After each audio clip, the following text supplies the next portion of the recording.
Hey friends, if you encounter the issue where the boot configuration data store could not be opened, then please watch this video. I will guide you through the resolutions. The first one is to set an entry option in the boot configuration drive.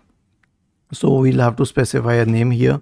Let's say we call it BCD test.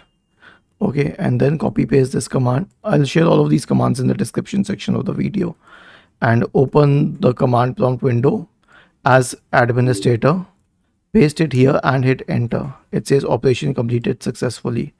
Second command to specify the BCD file, copy it, paste it here, hit enter. Last one, the rebuild BCD1, paste it here, hit enter. Now these are not working on my system.